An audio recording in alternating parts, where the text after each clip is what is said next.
ನಮಸ್ಕಾರ, ನೀವು ನೋಡ್ತಿರೋದು ನ್ಯೂಸ್ 88 ಗದಗ. ಬಸ್ಸದಾಗಿ ಮಳೆಯಲ್ಲಿ ಪ್ರತಿಭಟಿಸಿದ ಶಾಲಾ ಕಾಲೇಜು ವಿದ್ಯಾರ್ಥಿನಿಯರು.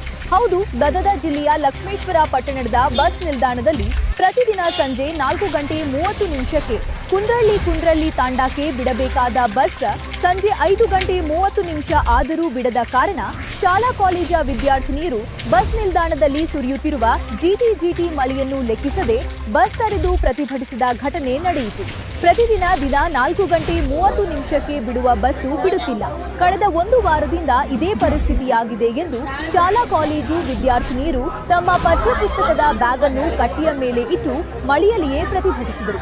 ವಿದ್ಯಾರ್ಥಿನಿಯರ ಪ್ರತಿಭಟನೆ ಸುದ್ದಿ ತಿಳಿಯುತ್ತಿದ್ದಂತೆ ಸ್ಥಳಕ್ಕೆ ಆಗಮಿಸಿದ ಕ್ರೈಂ ಪಿಎಸ್ಐ ಟಿಕೆ ರಾಠೋಡ್ ಅವರು ಮತ್ತು ಪೊಲೀಸ್ ಸಿಬ್ಬಂದಿಗಳು ವಿದ್ಯಾರ್ಥಿನಿಯರನ್ನು ಸಮಾಧಾನಪಡಿಸಿ ಸಾರಿಗೆ ಘಟಕದ ಅಧಿಕಾರಿಗಳೊಂದಿಗೆ ಚರ್ಚಿಸಿ ಇನ್ನು ಮುಂದೆ ಈಗಾಗದಂತೆ ಬಸ್ ಬಿಡುವ ಕ್ರಮ ಕೈಗೊಳ್ಳುತ್ತೇವೆ ಎಂದು ವಿದ್ಯಾರ್ಥಿನಿಯರನ್ನು ಸಮಾಧಾನಪಡಿಸಿ ಬಸ್ ಬಿಡಿಸಿ ಕಳುಹಿಸಿದರು.